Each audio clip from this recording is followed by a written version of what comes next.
प्रिय विद्यार्थियों, आज हम लोग सॉल्यूशन से रिलेटेड 17th लेक्चर को लेकर के चलेंगे। आज मेनली काम न्यूमेरिकल्स का है, न्यूमेरिकल्स बेस्ड ऑन रॉल्ड्स लॉ।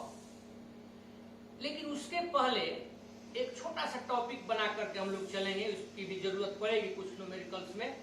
यह टॉपिक है to determine the composition of vapour phase in equilibrium with the solution. अगर इक्विलिब्रियम वेपर फेज का इक्विलिब्रियम स्टेट में यदि अगर सॉल्यूशन है तो उसमें वेपर फेज में जो कंपोजिशन होते हैं उनको ज्ञात करना है, उनको पता करना है। ये टॉपिक हम लोग Dalton's law of partial pressure में 11th में स्टेट ऑफ मैटर चैप्टर के अंदर पढ़ चुके हैं। उसी को थोड़ा सा रिवाइज करा दिए। एक आध न्यूमेरिकल है जो इसमें पूछता है। तो it is determined by the, याद रखिएगा, अगर आपको पार्शियल प्रेशर मालूम है तो और कंपोनेंट्स के मोल फ्रैक्शन मालूम है तो आप इसको ऐसे लेकर के चलेंगे। P मान लीजिए कि दो कंपोनेंट है, एक कंपोनेंट है Pa और एक कंपोनेंट है Pb, सॉरी एक कंपोनेंट है A और एक कंपोनेंट है B। तो A का जो partial vapour pressure partial pressure होगा उसको हम लोग कहेंगे Pa और B वाला का क्या करिएगा Pb। तो Pa is equal to, according to Dalton's law of partial pressure होता है P टोटल। ऐसे आप समझिए पार्शियल प्रेशर होता है किसी भी कंपोनेंट के रिस्पेक्ट में दे रहे हैं, टोटल प्रेशर यहां पर ले लिए into mole fraction of that component. यही मेन फॉर्मूला है, मोल फ्रैक्शन ऑफ दैट कंपोनेंट। अब मान लीजिए A और B दो कंपोनेंट है तो A वाला का इसी तरह से निकालेंगे। देखिए पार्शियल प्रेशर ऑफ A, ये हो गया P total into mole fraction of A। मान लिया जाए A कंपोनेंट का मोल फ्रैक्शन वेपर फेज में YA है। अब अगर आपको इसके आधार पर YA निकालना हो तो क्या करिएगा, ये आपका हो जाएगा, देखिए PA by P total, PA by P total. इसी प्रकार से अगर PB निकालना हो तो यानी कंपोनेंट B का पार्शियल प्रेशर, तब फिर यही देखिए हो जाएगा P टोटल इंटू Y। अगर आपको निकालना है YB मतलब B का मोल फ्रैक्शन, तो B का मोल फ्रैक्शन हो जाएगा देखिए PB बाई P। तो ये हम लोग लेकर के चलते हैं। तो इसमें लैंग्वेज की कोई जरूरत नहीं है, लेकिन यहां पर लिख देते हैं it is determined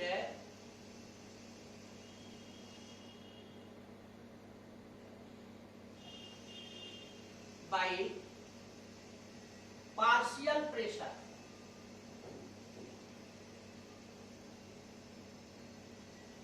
of components.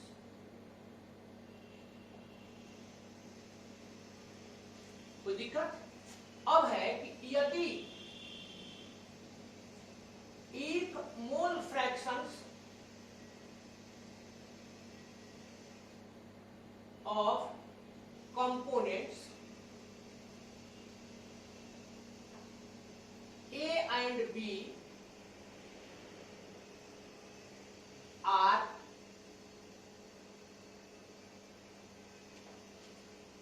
YA and YB respectively, then using Dalton's law of partial pressure,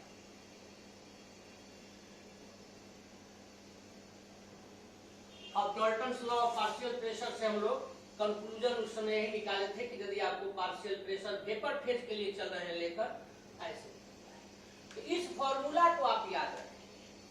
PF कब इसकी जरूरत पड़ेगी, तो स्पेशली मोल फ्रैक्शन को जब वेपर फेज में पूछेगा तब, अगर वेपर फेज में नहीं पूछता है तो इसकी जरूरत नहीं पड़ेगी। तो ये टॉपिक हम लोग देख लिए। अब न्यूमेरिकल बनाने के पहले वर्किंग फॉर्मूला हम ले लेते हैं। तो यहाँ पर हम लोग वर्किंग फॉर्मूला लिख दें। इसको लिख लेने से न्यूमेरिकल थोड़ा सा समझने में इजी रहता है। वर्किंग फॉर्मूला देखिए, प्रीवियस लेक्चर में आप देख चुके हैं रॉल्ड्स लॉ में। तो रॉल्ड्स लॉ यही हम लोग पढ़े थे कि अगर P टोटल निकालना है,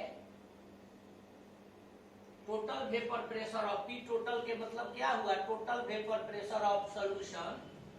अगर उस सॉल्यूशन के दो कंपोनेंट हैं तो पार्शियल प्रेशर ऑफ A और पार्शियल प्रेशर ऑफ B हो जाता है। Partial pressure PA is equal to हम लोग पढ़े थे P not of A into XA, चाहे ऐसे लिख देते हैं। और पार्शियल प्रेशर ऑफ B पढ़े थे P not of B into zeta B mole fraction of. इसको क्या कहिएगा, partial pressure of component A। इसको क्या कहिएगा, पार्शियल प्रेशर चाहे partial vapour pressure of pure A। Pure के लिए बताए थे मोल फ्रैक्शन ऑफ A। इसी तरह से अगर कंपोनेंट B हो तो अब आपको P टोटल निकालना है यदि जरूरत है तो यहां पर आप लिख हो सकते हैं। P टोटल के लिए हमने PT कर दिया, तो ये आप लिख देंगे P not of A zeta A, P not of B zeta B। इसको लेकर के चलते हैं P टोटल के लिए। सेकंड में हम लोग ये फॉर्मूला ले लिए। थर्ड नंबर पर अब इसमें कोई खास नहीं है, अभी आपने पढ़ा है वेपर फेज के लिए स्पेशली होता है PA is equal to total pressure. तो टोटल प्रेशर के लिए हम यहां पर लिख देते हैं P total into mole fraction of A। आप इसी प्रकार से यदि आप PB लेते हैं तो ये आपका हो जाता है P टोटल YB। अब मान लीजिए इससे आपको YB निकालना है, YA निकालना हो तो निकल जाएगा। फोर्थ नंबर पर आपका पढ़ा हुआ है, इसको दे देते हैं मोल फ्रैक्शन आपको निकालना है। अगर A का याद ही होगा तो किसी भी सॉल्यूशन के जितने भी कंपोनेंट होंगे उन सभी कंपोनेंट में से जिस कंपोनेंट का आपको मोल फ्रैक्शन निकालना हो उसके मोल को टोटल मोल के साथ फ्रैक्शन करा देंगे। तो मान लीजिए कि किसी सॉल्यूशन के दो कंपोनेंट है A एंड B, तो A का मोल फ्रैक्शन निकालना है तो मोल of A by mole of A plus mole of B यानी टोटल मोल। इसी तरह से यहाँ भी कर दिए NB अब यहाँ हो जाएगा मोल ऑफ B और तब नीचे मोल of A plus mole of B। और ये बताइए कि नंबर ऑफ मोल्स कैसे हम लोग निकालते हैं, सब लिख देते हैं ताकि हम न्यूमेरिकल में कोई दिक्कत नहीं हो। तो जिस किसी सब्सटेंस का आपको नंबर ऑफ मोल्स लिखना होगा, निकालना होगा, कैलकुलेट करना होगा, उसका गिवन मास ले लेंगे। अब बाई क्या लिख देंगे, मोलर मास। तो क्या अभी हमने जो आप लोगों को फॉर्मूला दिया वो टोटल क्लियर हो गया? तो एक बार इसको देख लीजिए। अब चलते हैं न्यूमेरिकल का शुभारंभ करते हैं। फर्स्ट न्यूमेरिकल के साथ चलते हैं। Let us enjoy first numerical. ध्यान दीजिए 400 kelvin at 400 kelvin temperature 1 mole of A and 2 mole of B are mixed to form an ideal solution। 1 mole A और 2 मोल B मिला करके एक आइडियल सॉल्यूशन बनाया गया है। अभी जस्ट इसके बाद वाला टॉपिक है आइडियल सॉल्यूशन। जब तक हम नहीं बताते हैं तब तक समझिए कि एक सॉल्यूशन बनाया गया है। If the vapour pressure of A and B are 0.9 atm and 0.3 atm, respectively, what are the partial pressures of A and B? Total vapor pressure of solution. तो अगर आप ये निकाल देते हैं तो ये तो निकल जाएगा, P टोटल आपको निकालना होगा। तो चलिए सबसे पहले इसमें हम लोग देखें, आपको निकालना है partial pressure of A and B. तो देखिए बच्चों, यहाँ पार्शियल प्रेशर ऑफ ए को आप कहिएगा पी ए और पार्शियल प्रेशर बी को कहिएगा पी बी। अब पी ए इक्वल टू एक फॉर्मूला यहाँ पर है और एक फॉर्मूला यहाँ पर है। कौन अप्लाई करेंगे? ऊपर वाला, क्योंकि वेपर फेज के लिए जो स्पेशली नहीं दिया है। तो ये फॉर्मूला होता है, देखिए P A equal to P A naught zeta A. तो यहाँ पर इसको निकालने के लिए पी ए नॉट जेटा ए लेकर के चलना पड़ेगा। ऐसे ही अगर आपको पीबी निकालना है तो जस्ट वही। अब क्वेश्चन जरा देखिए, यहाँ आपको दोनों चाहिए, तो ये कह रहा है कि vapour pressure of A and B, यानी ए का वेपर प्रेशर। तो जब ए का वेपर प्रेशर कहेगा तो पी नॉट ऑफ ए चाहे पी ए नॉट कहेंगे।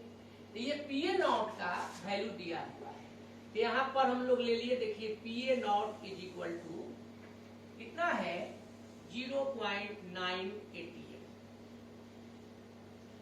And PB not this is 0.3 atm।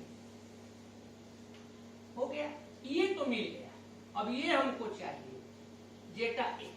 तो जेटा ए निकालने के लिए मोल ऑफ ए और मोल ऑफ बी पता करना पड़ेगा। तो देखिए बच्चों, यहाँ मोल ऑफ ए दिया हुआ है 1 और मोल ऑफ बी भी दिया हुआ है, यह कितना दिया है? तो यह 2 दिया है। तो therefore zeta A is equal to, तो ये हो जाएगा N A by N A plus N B, कितना 1 बाई 1 प्लस 2, ये आपका हो गया 1/3। कितना ही छोड़ देते हैं, जहां जरूरत होगी कैलकुलेशन के लिए करेंगे। देयरफॉर जेटा बी, अब इसको फॉर्मूला से भी निकाल सकते हैं, और नहीं तो हमने बताया है कि जब दो ही कंपोनेंट हो तो 1 माइनस कर सकते हैं, 1 माइनस 1/3, ये आपका हो गया 2/3। इसको इसलिए कर सकते हैं क्योंकि आपने पढ़ा है zeta A plus zeta B equal to. अब यहाँ जेटा ए भी निकल गया, जेटा बी भी निकल गया, मोल ऑफ ए भी निकल गया, मोल फ्रैक्शन ऑफ ए निकल गया, मोल फ्रैक्शन ऑफ बी निकल गया, पी नॉट ऑफ ए निकल गया, पी नॉट ऑफ बी निकल गया। कह रहा है कि फर्स्ट क्वेश्चन बना रहे हैं, कह रहा है कि पार्शियल प्रेशर ऑफ ए। अब आपको पार्शियल प्रेशर ऑफ ए मतलब ए एंड बी का निकालना है, तो ये आपका निकालना है पी ए पी। फॉर्मूला हम लोग अप्लाई कर दिए, बस कुछ है इतना लंबा हम लिख रहे हैं कि केवल डाटा न दिए तो बोल देते तो शॉर्ट हो जाता। तो यहां पर देखिए अब ले लिए P not of A 0.9 into 1/3, ये आपका कैलकुलेट हो गया 0.3 क्या एटीएम। अब पीबी निकालना है तो वही हो जाएगा P not of B into zeta B. P not of B कितना है 0.3 इंटू 2/3 0.1, ये 0.1 से तो हो जाएगा 0.2। बस। अब बी नंबर क्वेश्चन कहता है कि पी टोटल निकाल दीजिए। तो देखिए यहां पर पी टोटल है, इसको अब जरूरत नहीं है, पी ए प्लस पीबी केवल लिखते हैं। तो यहां हो गया P A plus PB. P A कितना है 0.3, पीबी कितना है 0.2, जोड़ दिए, ऐड कर दिए 0.5। तो इस प्रकार हम लोग इस क्वेश्चन को देख लिए। अब एगो जस्ट मान करके चलिए कि यही दे रहे हैं, लेकिन थोड़ा सा डेटा सब बदल करके, डिजिट बदल करके इसको तैयार कीजिए।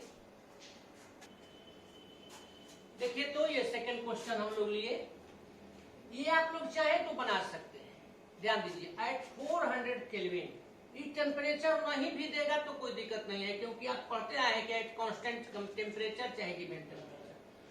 2 moles of A and 3 moles of B are mixed to form an ideal solution. The vapor pressure of pure A and pure B, चाहे B, are 100 mmHg and 150 mmHg respectively. Calculate the vapor pressure of solution. यानी आपको एक तरह से कहिए तो P total equal to what, यही निकालना है। अपने से अपना सकते हैं, जरा ध्यान दे दीजिए। P टोटल तो ये आपने पढ़ा है PA प्लस PB। PA और PB यहां नहीं दिया है तो इसका formula P not of A data A, P not of B data B। बस अभी आप लोग ऑलरेडी देख रहे हैं P नॉट ऑफ A का देखिए वैल्यू दिया है 100 mmHg, P not of B का 150 mmHg। आज जेटा A निकाल देंगे, कैसे निकाल देंगे? तो number of moles of A है 2 और number of moles of B है 3, तो Na is equal to 2, Nb is equal to 3, तो zeta A is equal to 2/5, zeta B is equal to निकाल देंगे। तो इस क्वेश्चन को आप बनाएं, अपने से सॉल्व करें, अगर हो जाता है तो ठीक है, नहीं तो फिर हम आप लोगों को कमेंट बॉक्स में लिखिएगा इसका आंसर, गलत होगा तो समझाएंगे। तो इसको तैयार कीजिए, अगला न्यूमेरिकल देते हैं। थर्ड क्वेश्चन को देखें तो आप लोग एट 300 केल्विन, देखिए यहाँ पर टेम्परेचर अलग है लेकिन उसे कोई मतलब नहीं, 32 gram of methanol and 23 gram of ethanol are mixed to form an ideal solution. Vapor pressure of methanol and ethanol are 90 mmHg and 51 mmHg respectively. Calculate the partial pressure of each component. बनेगा?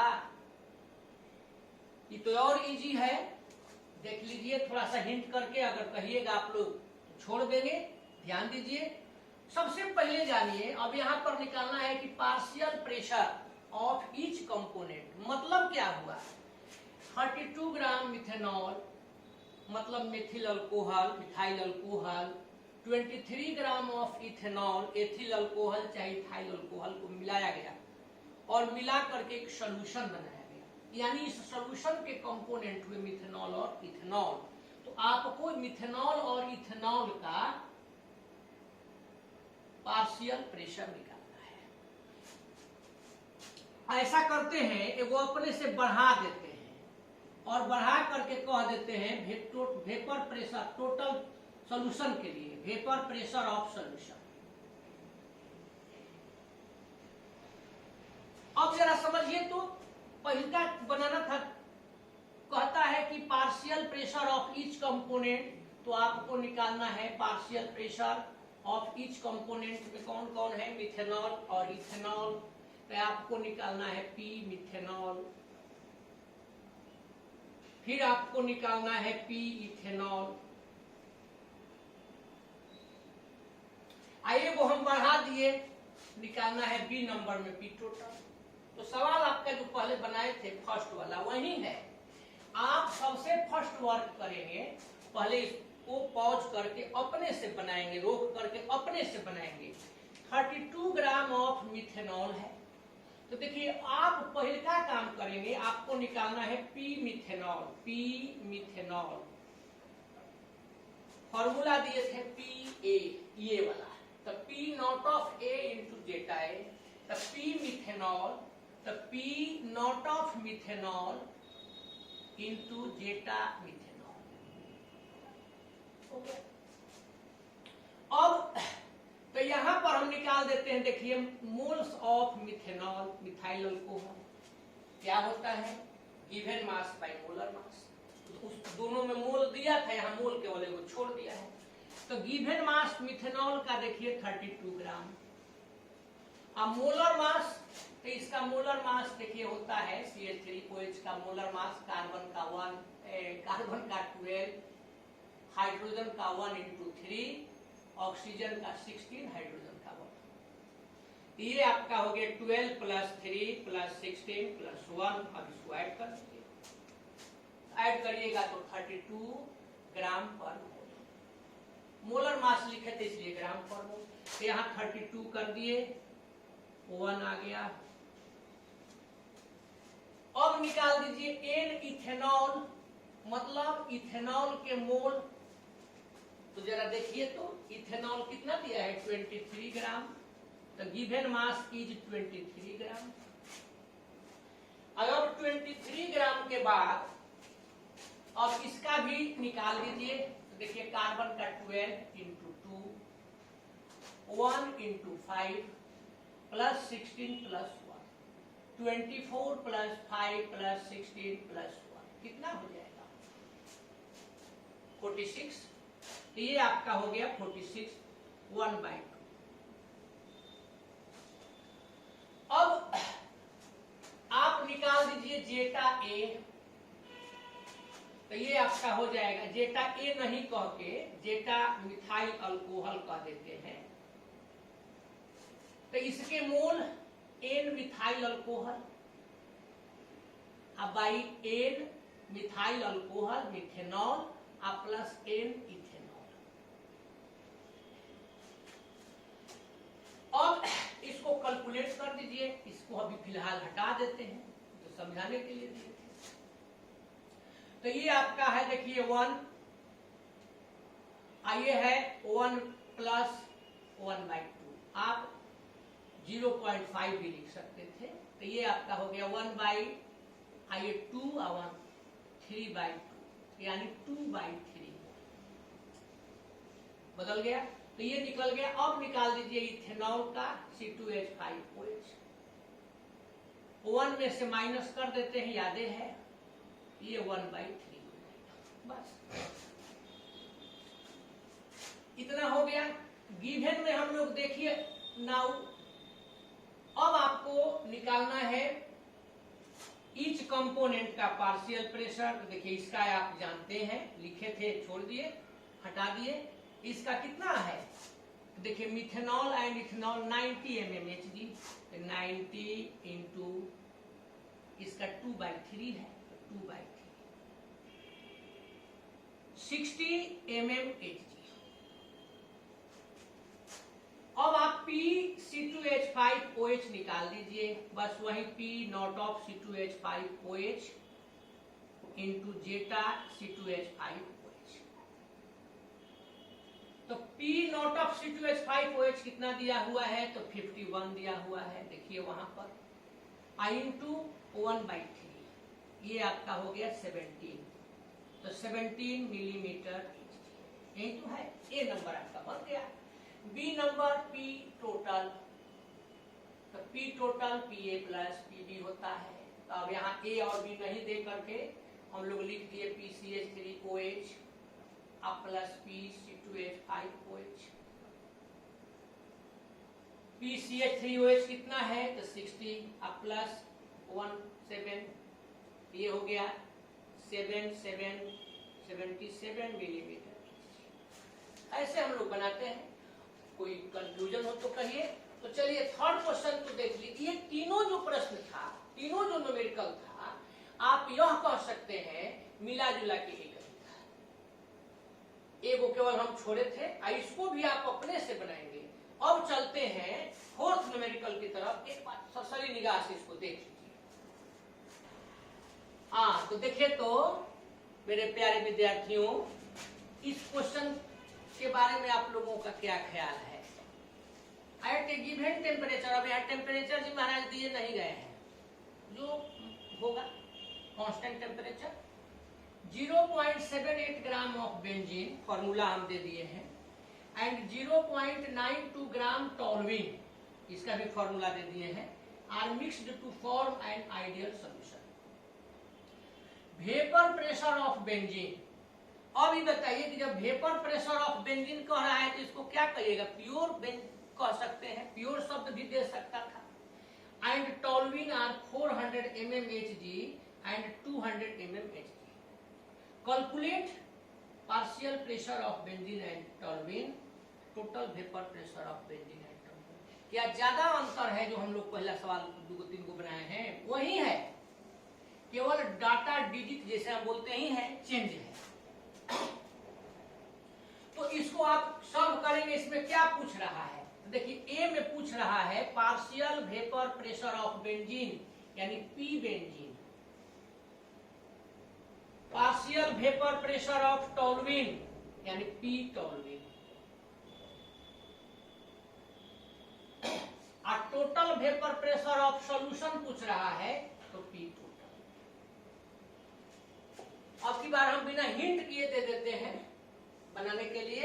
और एक सवाल में बोले थे कि comment box में इसका आंसर लिखिए, इसका दे देते हैं। पी बेंजीन आप निकालिएगा तो ये आ जाएगा 200 मिलीमीटर Hg। उल्टा नहीं ना लिखिए। इसका जब निकालिएगा तो ये आपका आ जाएगा 100 मिलीमीटर Hg। अब टोटल पूछ रहा है तो ये हो जाएगा 300 मिलीमीटर Hg। इस तरह से इसको आप सॉल्व करें, आंसर मिलाएं, बन जाता है तो ठीक है, नहीं तो फिर से ट्राई करें एक बार पिछला न्यूमेरिकल देख करके। और चलते हैं फिफ्थ न्यूमेरिकल की ओर। इसको लिख लीजिए, तैयार कीजिए। तो बच्चों अब हम लोग फिफ्थ न्यूमेरिकल को देखें। ये आपके एनसीईआरटी के बुक में दिया हुआ है। हम अलग अलग हर तरह का न्यूमेरिकल कलेक्शन करके आप लोगों को सोचते हैं कि बनवा दें, ताकि आपको इंटर में भी और कंपटीशन में भी मदद मिले। अब देखिए इसमें जो ए क्वेश्चन है पढ़ते हैं वो है आप लोग बना सकते हैं। बी में थोड़ा सा हमको हल्का हिंट करना है। ए में कहता है कि vapour pressure of chloroform and dichloromethane, formula लिख दिए हैं कि कोई प्रॉब्लम नहीं हो, at 298 kelvin are 200 mmHg and 415 mmHg। यानी जब अलग अलग दिया है मतलब प्योर का दिया है, तो यहां पर vapour pressure of pure chloroform को लिख देंगे पी नॉट ऑफ क्लोरोफॉर्म। यह आपका हो जाएगा 200 mmHg। ये जानकारी के लिए दे रहे हैं कि आप मतलब ऐसे भी बना दें। और डाइक्लोरोमीथेन का दिया हुआ है तो यह भी देखिए पी नॉट ऑफ डाइक्लोरोमीथेन, ये कितना है 415 mmHg। ये दोनों दिया हुआ है। अब इस दोनों के आधार पर आपसे पूछ रहा है vapour pressure of solution, vapour pressure of solution यानी पी टोटल। आज जो वेपर प्रेशर ऑफ सॉल्यूशन बनाइएगा वह उसमें क्या कर रहे हैं, इतना क्लोरोफॉर्म है और इतना आपका डाइक्लोरोमीथेन है। अब दोनों का आप क्या निकालेंगे, आपको पी टोटल निकालना है। यहां देखिए लिख देते हैं पी टोटल निकालना है। तो आपने पढ़ा है P total P A plus P B, तो यहां पर हो जाएगा P chloroform plus P dichloromethane. अब पी क्लोरोफॉर्म कैसे निकलेगा, तो ये निकल जाएगा, थोड़ा सा ध्यान दीजिए, इसके बाद आगे बढ़ते हैं, आगे हम लोग चलते हैं। एक बार अपने से इतना लिखे उसको देखिए तब फिर चलते हैं। तो आप लोग जरूर ट्राई कर लिए होंगे।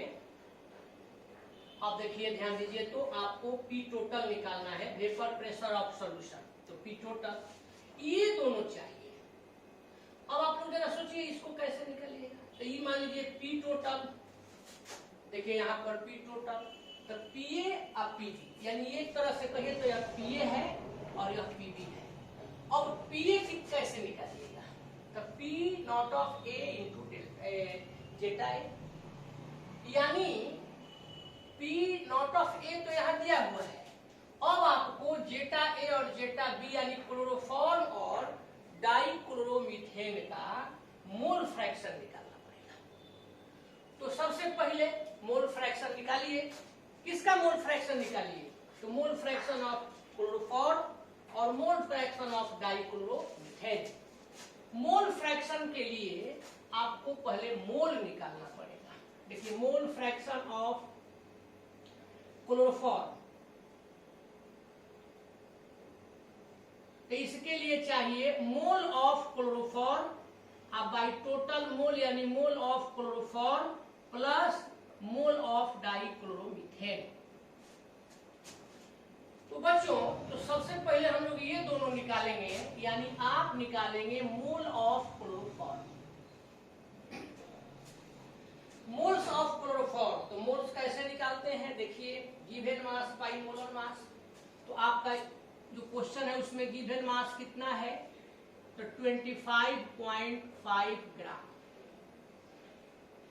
और मोलर मास कितना है तो आप निकाल दीजिए क्लोरोफॉर्म का मोलर मास। देखिए कार्बन का 12, हाइड्रोजन का 1, और इसका हो जाएगा 35.5 इंटू 3, 3 5 या 15, 3 5 या 15, और 1 16, 3 3 या 9, और 10, 106.5, 2 और 1 3 या 6 9, 1 1।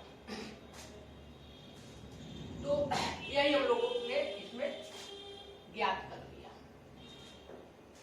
तो अब यहां पर हम लोग लिख दिए 109.5, डेसिमल दोनों का हटा दिए, तो ये हो गए 255 बाई 1195।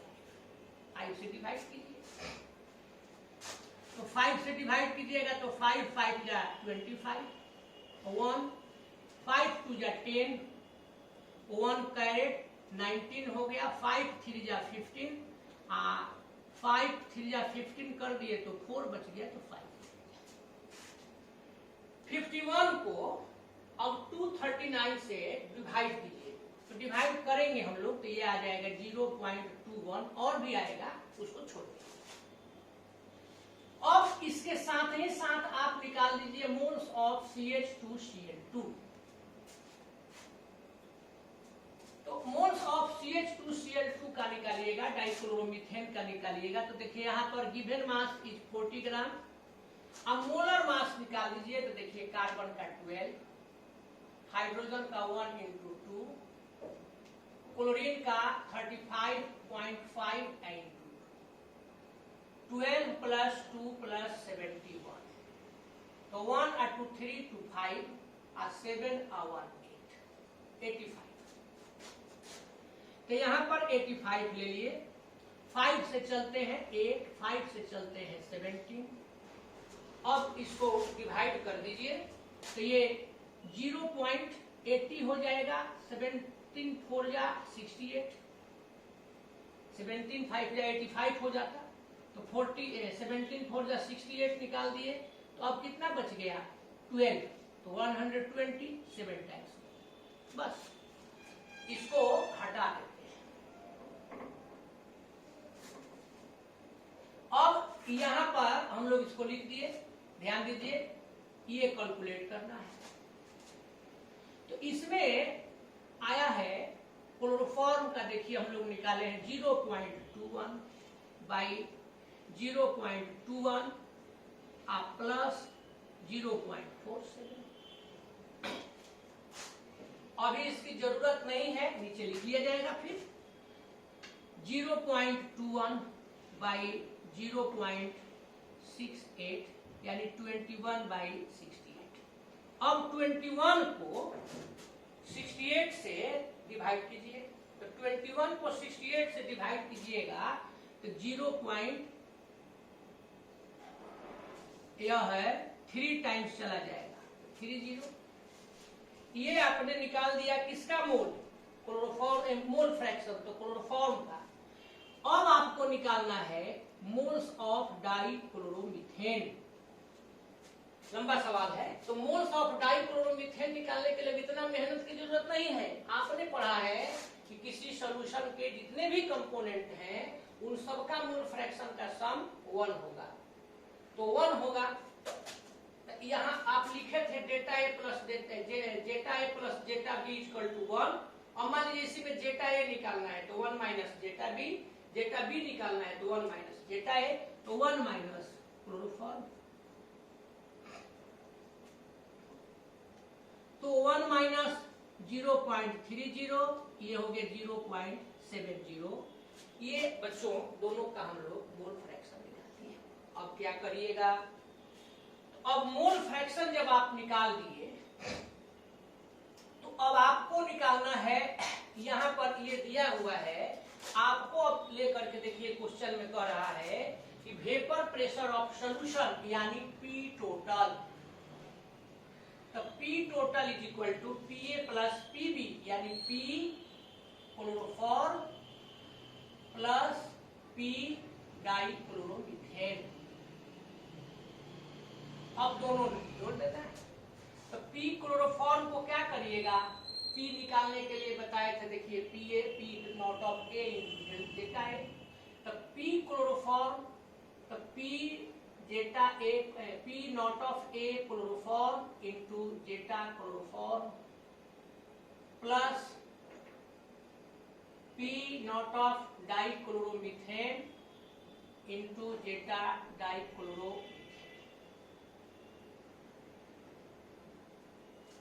ये देखिए दिया हुआ है 200 मिलीमीटर mg, बाद में लिख देंगे सबका यूनिट एक साथ।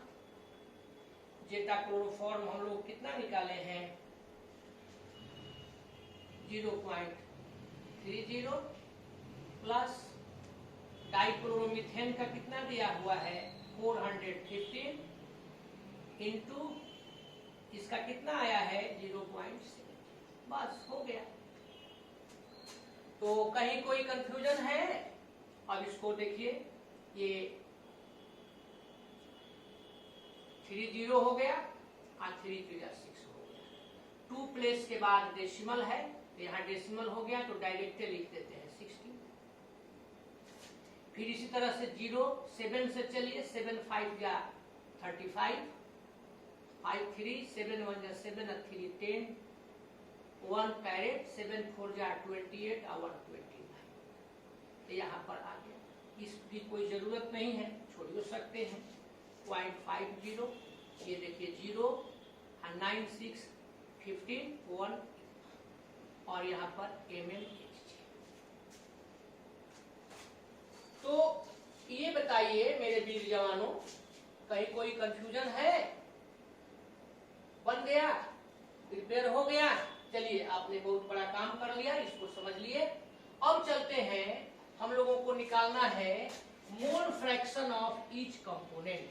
तो देखिए इन वेपर फेज, तो वेपर फेज वाला यही फॉर्मूला हम बताए थे आपको, YA YB निकालना है। तो इसको निकालने के लिए केवल 2 चीज आप दिमाग में रखेंगे, PA का वैल्यू यानी P बेंजीन, P क्लोरोफॉर्म और P डाइक्लोरोमीथेन। देखिए यहाँ पर P हम थोड़ी देर के लिए लिख लेते हैं, जरूरत पड़ेगी तब इसको मिटाएंगे। P क्लोरोफॉर्म, तो P क्लोरोफॉर्म आपने निकाला है, आप लोग ज्ञात किए हैं, ध्यान दीजिए। P क्लोरोफॉर्म, तो P क्लोरोफॉर्म आपका कितना आया है, देखिए 60 mmHg। और मेरे विद्यार्थी जी लोग P डाइक्लोरोमीथेन कितना निकाले हैं, तो P निकाले हैं 350.5 मिलीमीटर Hg। ये 2 की जरूरत पड़ेगी, आए को जरूरत पड़ेगी P टोटल की। तो P टोटल कितना आया है, P टोटल इसको ऐड करिए, दिए हैं आप लोग, उल्टा क्या लिख दिए हैं, PCH2Cl2 का वैल्यू आया है 290.5, ये आपका हो गया है 290.5, आई आ गया है 350.5। इतना की जरूरत है, इसलिए हम लिख दिए। अब आप लोग सब कोई समझ रहे हैं, तो समझ रहे हैं तो अच्छी बात है, इसको हम मिटा देते हैं। अब जो वेपर फेज वाला B नंबर क्वेश्चन है उसको देखते हैं। कोई बहुत बड़ी बात नहीं, आप चाहे तो अपने से भी बना सकते थे। देखिए अब B नंबर देते हैं, मोल फ्रैक्शन ऑफ ईच कंपोनेंट लेना है, यानी क्लोरोफॉर्म और डाइक्लोरोमीथेन। तो यहाँ पर फॉर्मूला आपका मालूम है, P chloroform is equal to P chloroform is equal to P total into mole fraction of chloroform. Vapour phase के लिए बच्चों हमने y मान लिया था। अब इसके आधार पर आप निकाल लीजिए y chloroform mole fraction of chloroform. तो ये हो जाएगा P chloroform by P total. बच्चों P क्लोरोफॉर्म हम लोग देखिए निकाले हैं 60 और P टोटल निकाले हैं 350.5। तो ये हो गया 60, 3505 नीचे ऊपर 10 हो जाएगा। अब 5 से इसको करिए तो ये हो गया 12। ये देखिए 5 7 जा 701। अभी डिवाइड नहीं होगा तो 120/701 इसको कैलकुलेट तो करना है। 120 में 700 से तो ये 0 पॉइंट, तो जैसे ही 0 पॉइंट करेंगे ये 1200 हो जाएगा, 1 टाइम्स जाएगा, इसी प्रकार से 71 छोड़ देते हैं। मोल फ्रैक्शन है कोई दिक्कत नहीं। अब आपको फिर मोल फ्रैक्शन यानी कि सेकेंड कंपोनेंट का निकालना है। दुइये को कंपोनेंट है तो अब आप निकाल देंगे मोल फ्रैक्शन ऑफ, देखिए dichloromethane 1 minus 0.171। 10 minus 1 equal to 9, 1 में से माइनस कर देते हैं। 9 माइनस 7 इक्वल टू 2 और 9 माइनस 1 इक्वल टू 8 इतना। इसका भी कोई मोल फ्रैक्शन नहीं, इसका भी कोई यूनिट नहीं होगा, मोल फ्रैक्शन है नो यूनिट। तो इस तरह से वेपर फेज में यदि पूछता है तो इसीलिए शुरू में ही हम इस फॉर्मूला को बता दिए थे। सवाल तो जरूर थोड़ा सा लंबा है लेकिन ध्यान देने पर इसमें कुछ नहीं है। तो चलिए अब नेक्स्ट प्रॉब्लम की ओर चलते हैं, मिलजुल कर। जस्ट अभी जो आप लोग न्यूमेरिकल बनाए उसी के आधार पर एक न्यूमेरिकल हम और दे दिए, ध्यान दीजिए। At 298 kelvin vapour pressure of ethanol and methanol are 44 mmHg and 88 mmHg respectively. ये प्रत्यय दिया है। अब इसी को आगे बढ़ाते हैं कि calculate vapour pressure of solution, यानी आपको क्या निकालना है, P total prepared by mixing ethanol and 60 gram ethanol and 40 gram ethanol. तो आपको निकालना है P टोटल। जस्ट इसके पहला में भी हम लोग पढ़े थे ऐसे। P टोटल तो आप सब शुरू से देख रहे हैं। तो P टोटल कैसे निकालिएगा, P methanol plus P ethanol. अब P मिथेनॉल P इथेनॉल निकालना आप जानते ही हैं। तो इसका आंसर हो जाएगा बच्चों, जब आप लोग निकालिएगा तो वेपर प्रेशर ऑफ सॉल्यूशन माने टोटल का 66 मिलीमीटर Hg। उसके बाद इसमें आपको दो चीज का देखना है, इथाइल अल्कोहल इथेनॉल जिसको आप कहते हैं, आगे को लेके चलना है मिथाइल अल्कोहल मिथेनॉल। तो इसका आ जाएगा, बनाइएगा तो 0.34। आज जब इसका 0.34 आइए जाएगा तो फॉर्मूला बढ़ाने की जरूरत नहीं है, 1 में से माइनस कर देंगे 0.66। तो इस क्वेश्चन को अपने से बनाएं। और एकमात्र एक क्वेश्चन केवल और देते हैं, थोड़ा सा उसमें हल्का ध्यान देना है। तो चलिए उसमें हम केवल यही बदल देंगे, P टोटल नहीं दिया रहेगा। P टोटल अगर उसमें नहीं दिया रहेगा आपको अपने से निकालना होगा, देखना होगा। तो चलिए इसको थोड़ा सा एक बार देख लीजिए फिर आगे चलते हैं। तो चलिए ध्यान दीजिए, आज के लास्ट प्रॉब्लम को हम लोग देखें। लास्ट इसलिए कह दिए कि इंटरेस्ट बना रहे। अब इसके बाद नेक्स्ट टॉपिक में हम लोग चलेंगे। एट ए गिवन टेम्परेचर पढ़ लिया जाए प्रॉब्लम को। वेपर प्रेशर ऑफ बेंजीन, तो यहाँ पर अब क्या कहिएगा, प्योर दिया हुआ है यानी P not of benzene and toluene are 957 mmHg and 379.5 mmHg respectively. ये दिया हुआ है। आपको कंपोजिशन कंपोनेंट का निकालना है, ईच कंपोनेंट का मतलब आपको ये निकालना है कि कौन कंपोनेंट कितना है। तो आप इसको ऐसे भी कह सकते हैं कि आपको मोल फ्रैक्शन ऑफ कंपोनेंट निकालना है।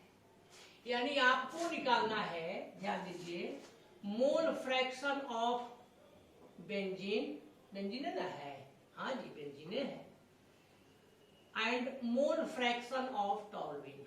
एक को निकाल दिया जाए तो दूसरा निकल जाएगा। और आपको दिया क्या है, तो आपको दिया है P नॉट ऑफ बेंजीन, ये क्वेश्चन में दिया है कितना, 957 mmHg, प्रेशर का यूनिट जानते ही हैं। P नॉट ऑफ टॉल्यूइन, तो ये दिया हुआ है 379.5 mmHg।